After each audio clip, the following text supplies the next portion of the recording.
Well, good morning, everybody. Good morning, everybody. Go ahead and have a seat. It's so good to see you all. Thank you, Cliffy. And thank you for the poem. That was lovely. Did I get it? Maybe.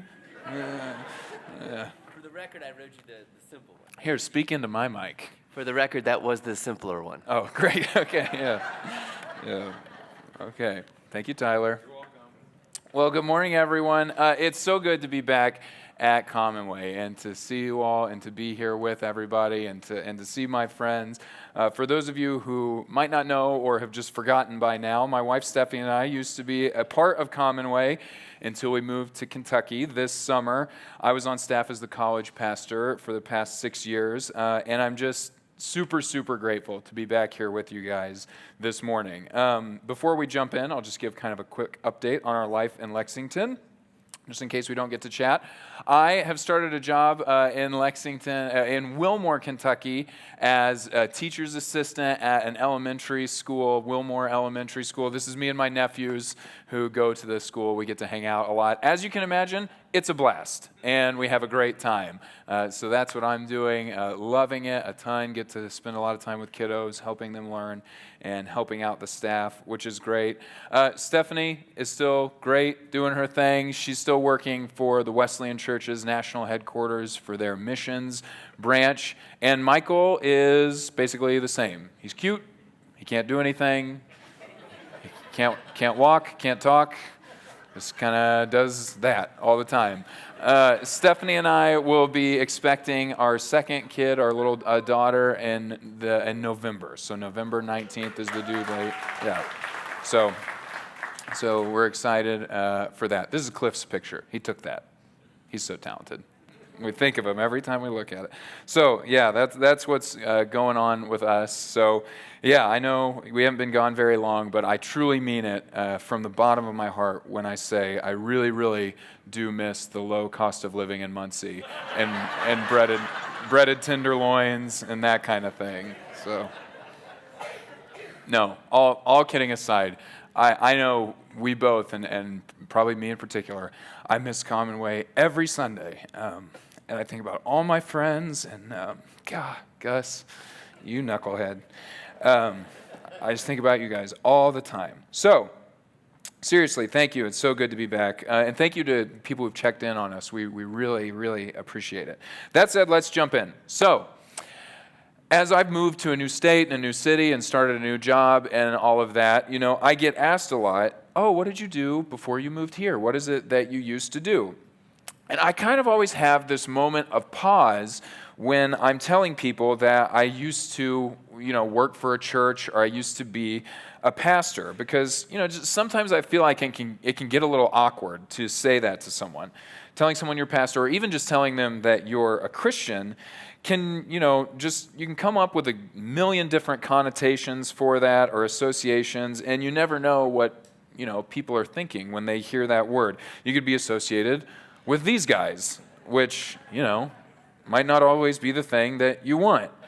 And, really it's because of these associations that there are times you can tell that letting someone know that you are a pastor or used to be, or even just that you're a Christian, can kind of sometimes land a little bit weird.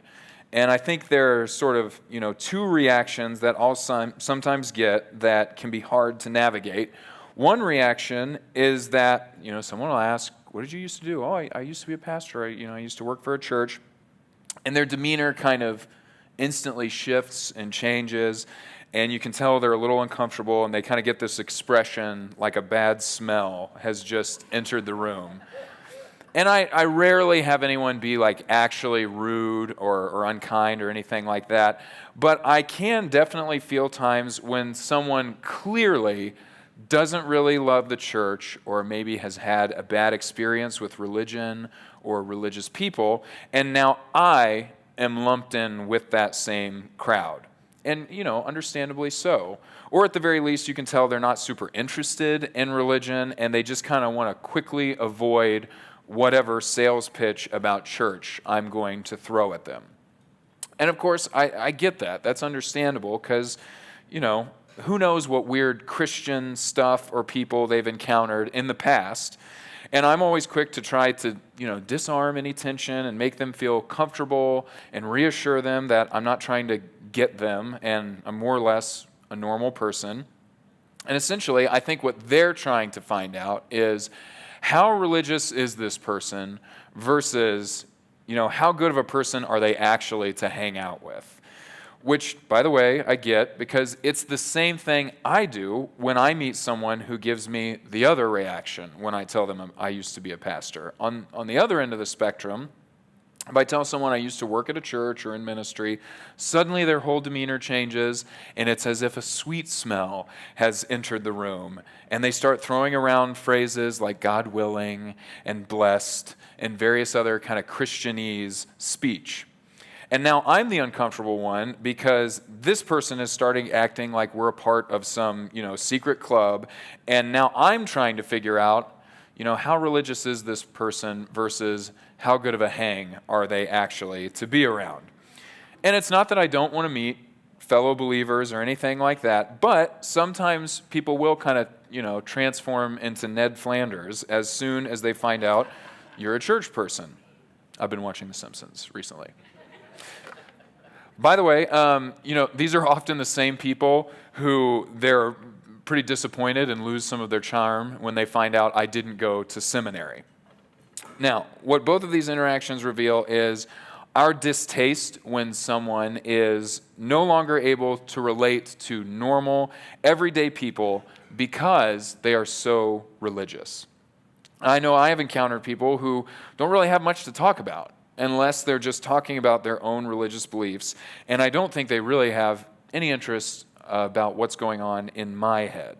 Have you, maybe encountered this from time to time? Surely some of you know what I'm talking about. A person who seems like church and Bible verses have kind of become their whole personality. And they're, high on morals, has a quiet preachiness about them, but is not actually particularly life-giving to be around, and to anyone who's not like them especially, someone who maybe doesn't always practice what they preach. If only we had a word for this type of person. Can anyone think of it? Answer begins with an H. Hypocrite, right? A hypocrite. Nobody likes to be around a hypocrite. It's the worst. And in fact, it is the seminal roadblock to people having any interest in becoming a Christian. The Christian sociologist David Kinnaman conducted a study through the Barna Group that confirmed what many of us probably suspected, that by far hypocritical Christians, hypocritical religious people, is the number one thing that causes people to doubt Christianity. More than science, more than human suffering, more than religious pluralism, hypocritical religious people take the top spot. There's that famous phrase that Gandhi said, I like your Christ, I do not like your Christians. And you kind of may be thinking like, geez, Louise, Gus, take it easy. Like, we're all sitting right here. And by the way, you're kind of on the same team. But unfortunately, this age-old gripe is not unfounded. Another study of Kinnaman's and the Barna Group studied and measured the actions and attitudes of self-proclaimed Christians as being either Christ-like or Pharisaical. And sadly, as you can see, the study showed that by far the largest group were believers with Pharisaical actions and attitudes, self-proclaimed Christians.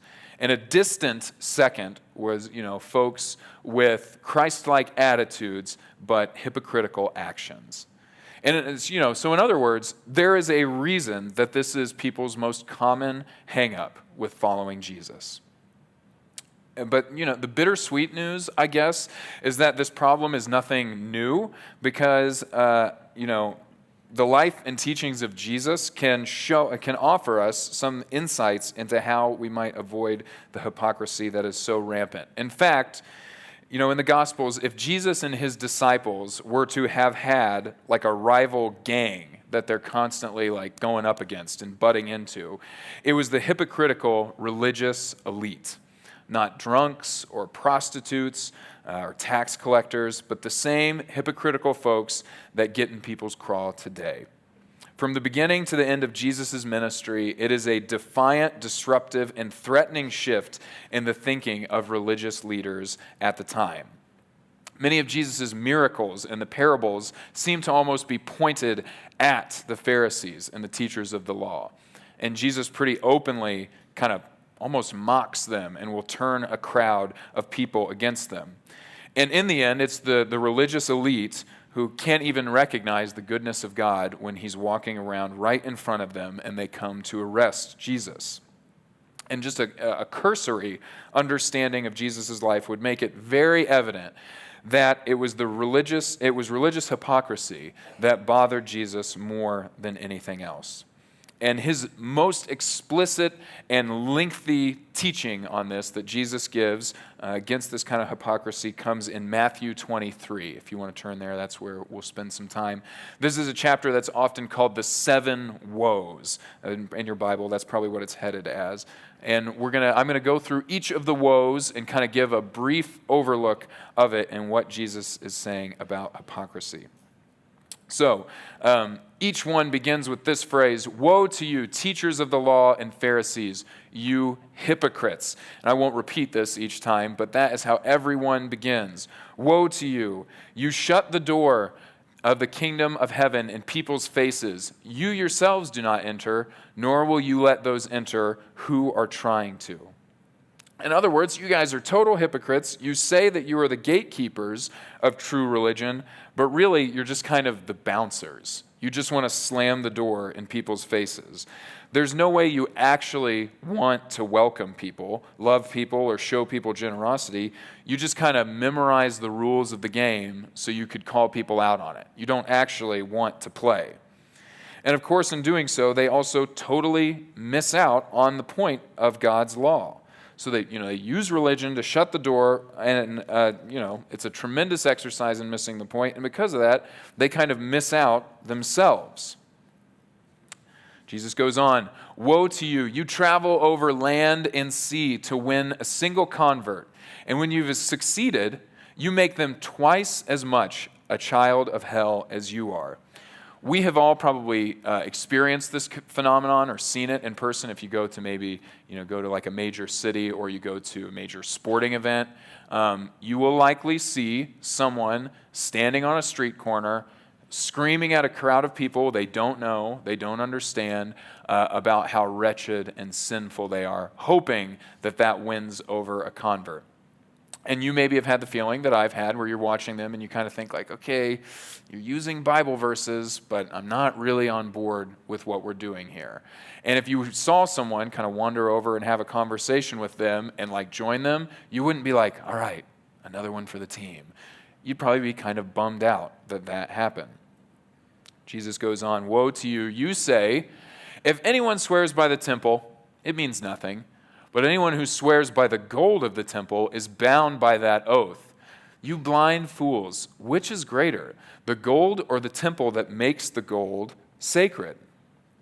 This isn't too hard to think of in our own terms today. On one level, we can all probably recall either a church we know of or maybe a headline that we've seen of a pastor who somewhere along the way forgot the church was a place of worship and a place to be in God's presence, and eventually transformed it into kind of a platform for greed and money. This expression that the Pharisees threw around, if anyone swears by the temple, it means nothing, but if anyone swears by the gold of the temple, is bound by that oath, reveals that sacrifices and gold at the temple wasn't meant for them to be a practice to have a closer relationship with God. Instead, all of that God business was just a means to some other end. What Jesus is getting at is that for some people, the system of religion has become much more important than what it is actually pointing to. I know I can imagine a person who holds our current, cultural Christian beliefs and practices as sacred. the way we do church, only hanging out with a certain type of person, the condemnation of certain behaviors or lifestyles, the assurance that I am a good person. Maybe some of this conveniently lines up with some already held political beliefs on either end of the spectrum. And the next thing you know, the culture matters more than the presence of God. Woe to you! You give 1/10 of your spices, mint, dill, and cumin, but you have neglected the more important matters of the law, justice, mercy, and faithfulness. You should have practiced the latter without neglecting the former. You blind guides, you strain out a gnat, but swallow a camel. Here Jesus points out that the Pharisees are actually incredibly diligent in following the rules. That they don't just tithe the big stuff, they tithe all the way down to the plants like in their little herb garden. Stuff that would have been very, very common back then. This wasn't luxurious, exotic stuff. Would have been like, the bottles of like decade-old garlic powder you have in the back of your spicing, as your spice rack. And, that's taking things pretty seriously.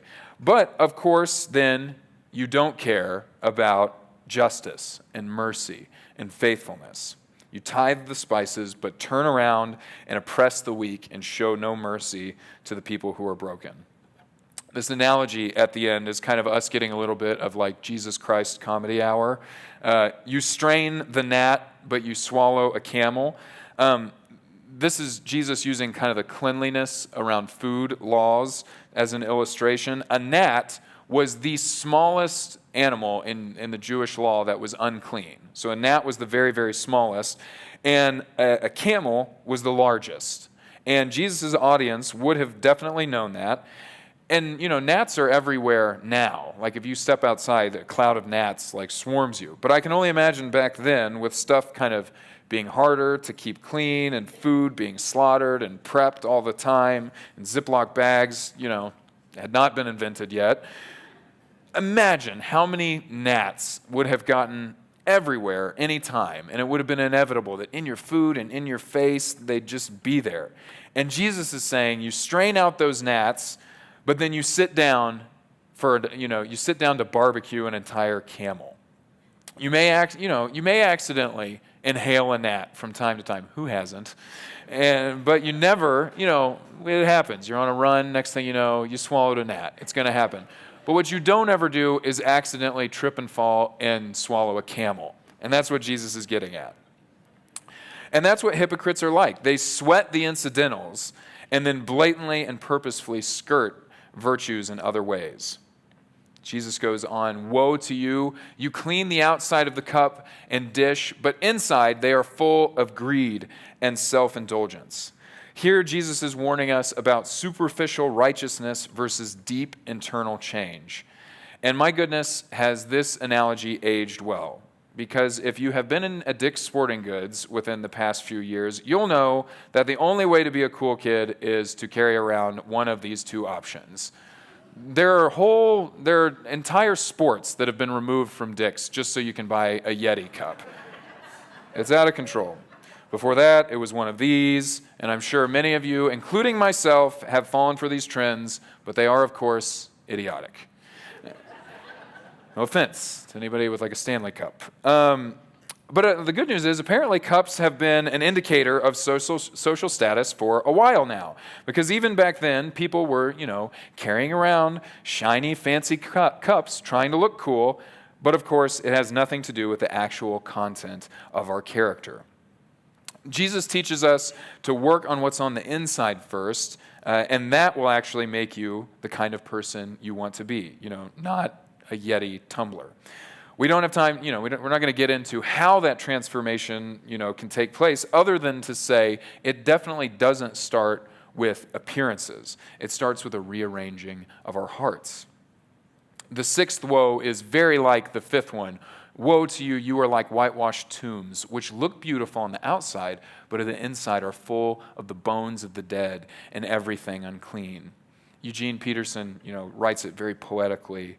You're like manicured grave plots, grass clipped and the flowers bright, but 6 feet down, it's all rotting bones and worm-eaten flesh. Hypocrisy may look good on the outside, but beneath the surface, there's something sinister. And the very last woe is nuanced, and I think particularly relevant for us today, and especially kind of our cultural moment right now. People were what the heck? That's not the right slide. That's okay. I got it here. All right, everyone listen closely. It's not on the slide. The last woe is nuanced. You build tombs for prophets and decorate the graves of the righteous. And you say, if we had lived in those days of our ancestors, we would not have taken part with them in the shedding of the blood of the prophets. So you testify against yourselves that you are descendants of those who murdered the prophets. So Jesus is saying, you hypocrites, you put graves on you decorate the graves and you honor these righteous men and these prophets who were killed in the past and say, oh, well, we would never have done that. And he's saying you're hypocritical. Yes, you was. Yes, you would have. This feels like a passage that you could kind of get in trouble for preaching these days, because isn't it easy to look at history and say, I would never have done any of those terrible things? How could people do that back then? Think back to, the Stanley Milgram thing from Psych 101.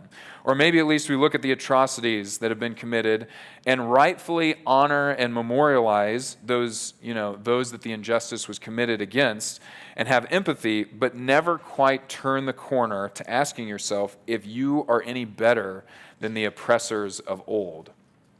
It can be a prickly subject to look at injustices of the past and associate it with yourself today.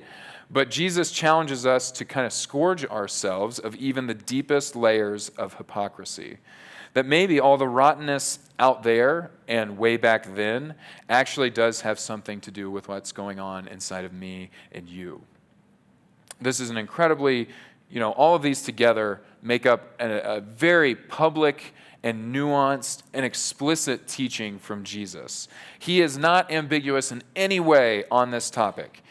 And if you have ever been someone who is completely fed up with the hypocrisy of religious people, I hope that this teaching from Jesus is an encouragement to you that he did not create the problem, and in fact, he is more upset about it than we are. In other words, Jesus gets it. Jesus totally understands.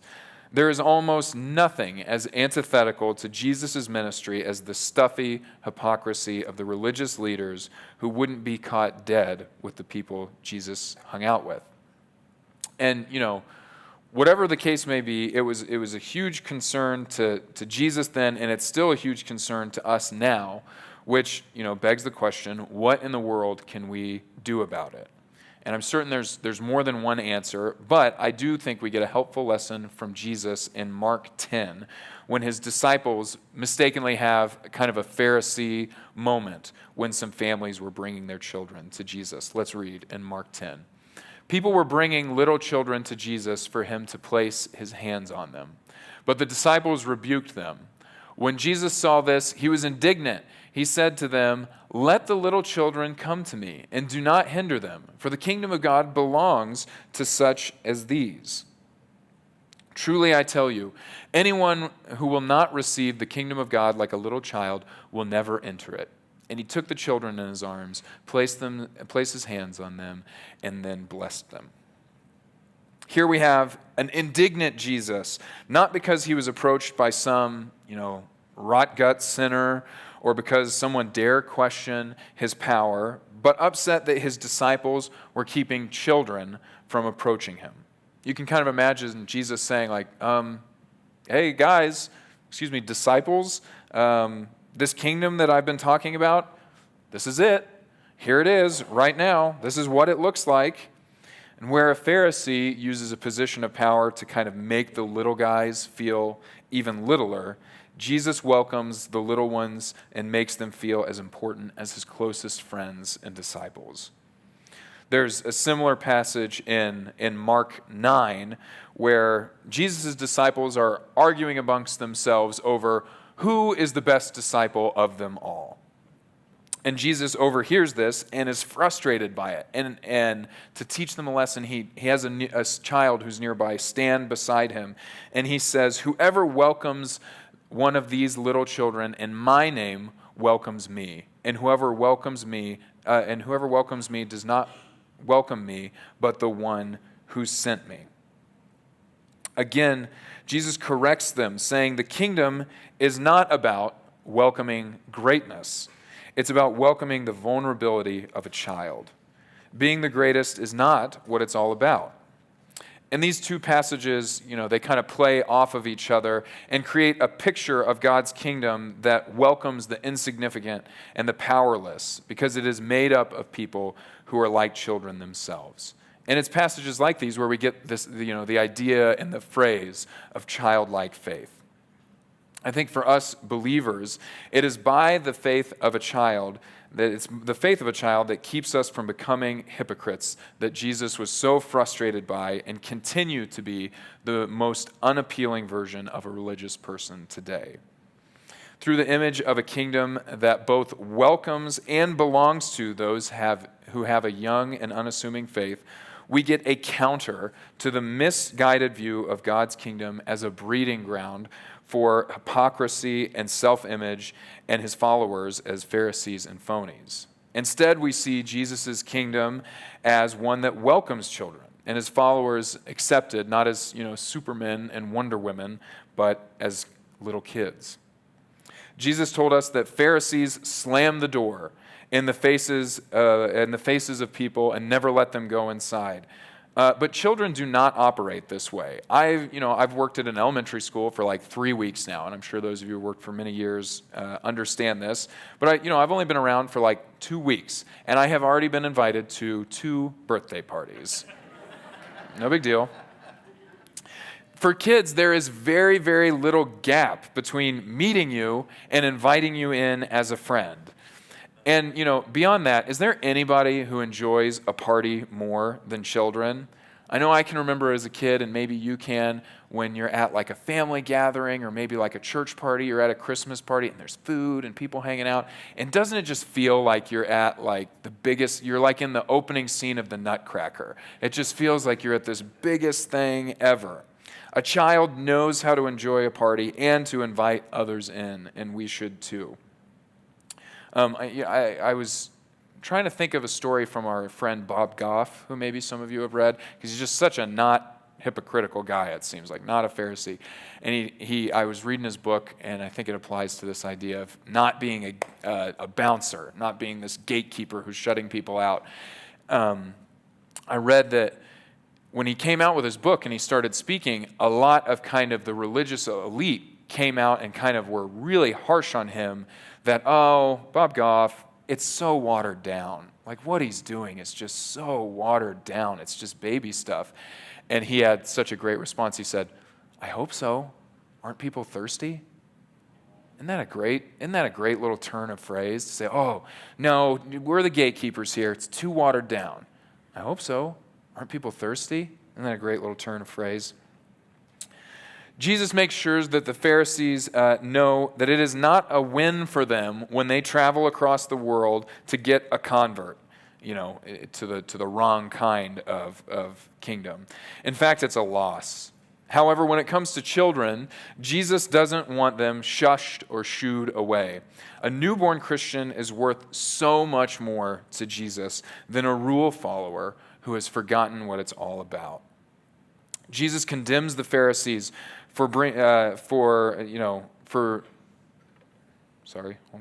Jesus condemns the Pharisees for being more about the gold in the temple than the God in the temple. And on the other hand, there is not a demographic who understands less and cares about less, about money than children. They just do not understand it whatsoever. If they understood money, they would not be into Legos. It's crazy. A few years ago, we made a video here at Commonway because we're doing a series on money, and we asked kids a bunch of questions about money. We did like an interview. It was several years ago, but we would ask kids like, "How much money do you think your parents make in a year?" And they'd be like, $1,000. And you're like, "Oh, okay." And then it'd be like, "How much money do you think a house costs?" $2,000, and it was just like no sense of what money meant. And we all know, like, if you give a kid a $20 bill, they are like, I am set. I have generational wealth now. I'm good. I can sustain myself. They just do not get it, and it's not what it's all about to them. Jesus tells the Pharisees to stop worrying about gnats and worry more about the camel that you just inhaled. Which, by the way, is the exact kind of joke that a child at the time would have thought is hilarious. A child exemplifies what Jesus is talking about. They do this because children are constantly eating gnats, metaphorically and sometimes literally. Kids are committing tiny little crimes all the time. They fight, they break stuff, they disrupt, they say bad words, they interrupt, they stand up on the bus. They're just booger eaters, They're not perfect little angels. They're just not. And if you've spent any time with kids, you know this. You're well aware of this fact. They're rascals. However, even though, they can't strain out all the gnats, they just can't. There is a level of cruelty and malice and exploitation and greed and depravity that belongs only to adults. As we get older, we gain autonomy and power and influence, and we gain the ability to kind of, punch down. And a level of darkness opens up that a child can't comprehend, that a child can't get. A kid would, eat a gnat or make some, silly little mistake on a dare, but they'd never conceive of, killing a camel. As believers, we are going to be able to, as believers, are we going to be able to strain out all the gnats in our life? No, it's not going to happen. We're going to make mistakes, but we shouldn't hide behind a paper-thin layer of goodness only to hide our bigger crimes. Jesus warns us against cleaning the outside of a filthy cup and hiding a carcass in a flower bed. We as adults are constantly trying to keep up our appearances. But, as we know, a child really can't hide how filthy and gross they are from just about the moment they wake up. Michael, who we have, is 10 months old, and he's very cute and all that. And there's like a grand total of 20 minutes a day where you could take a picture of him and it be like, oh, that's a good one of him. Because if you wait 15 seconds at any given time, he's going to sneeze and there's going to be snot all over his face, or he's going to grab food and smear it everywhere, or just, kind of relax gently and quietly poop his pants. And even as kids get older, up to a certain age, kids are just kind of constantly grubby and for the most part totally willing to do things that make them look dorky or goofy or unrefined. And usually around adolescence, when they start to turn into an adult, they start, trying to look a certain way or act a certain way to be cool. And, some people never get over that affliction, but most of us hopefully snap out of it at some point and spend many, many years unlearning that we need to appear a certain way or act a certain way to be accepted. A Pharisee is refined and sets the rules of appearance and keeps, and keeps themselves above grubbiness at all times. But a child has almost no awareness of what they look like, let alone a concern for it. Last but not least, Jesus warned us that a Pharisee tries to disassociate or hide the sins or flaws or injustice that they may inherit. And so many of us in the same ways will get defensive about the idea that we may not be that different from the ugliness that surrounds us or the ugliness that is even in our past. Children don't really actively do this. They can't they're not going to parse out that necessarily. But they do provide us with a reminder that maybe we need, that we are all in some very large way a product of our environment. That, when we're young enough, there's just no option to explain away or defend or be ashamed of the hand that we've been dealt. But as we get older and maybe become hypocritical, we will try to say that we don't carry around a lot of baggage and that the cloth that we're cut from is perfectly fine and there's nothing wrong with it.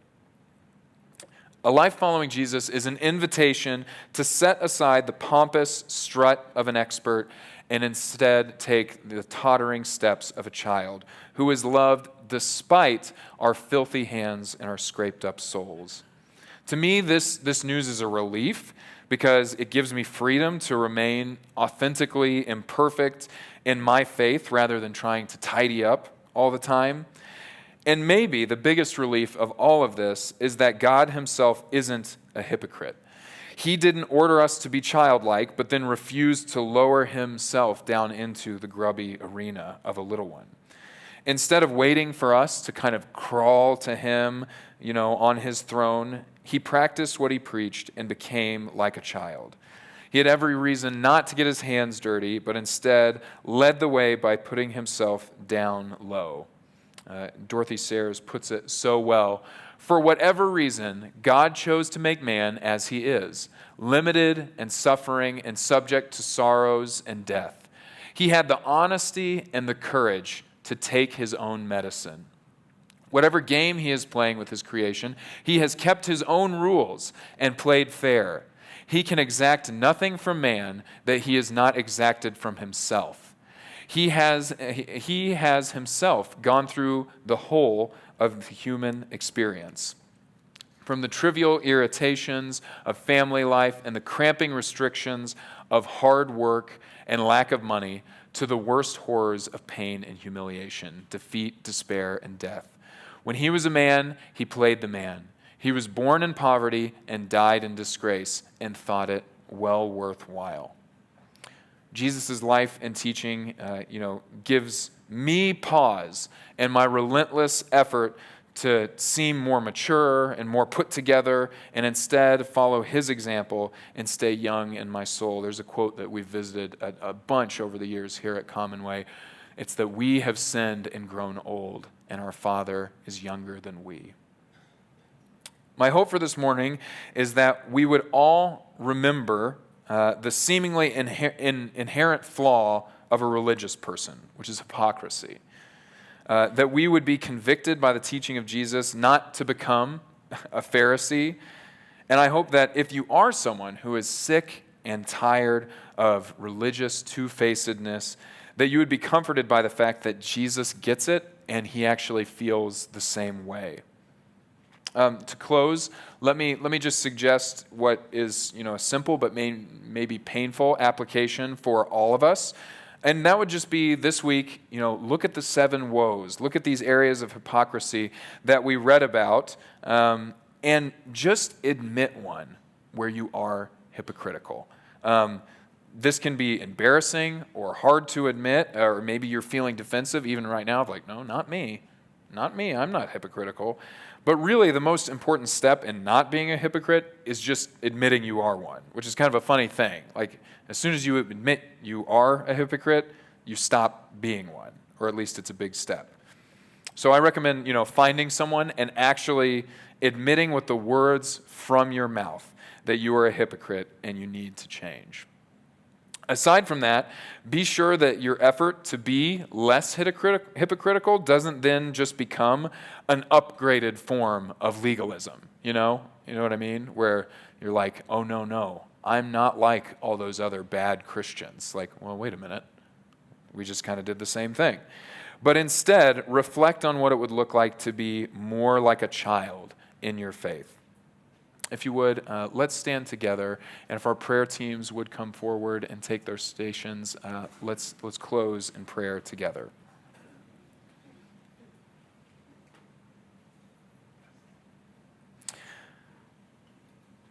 Dear Heavenly Father, help us to give up our hypocrisy.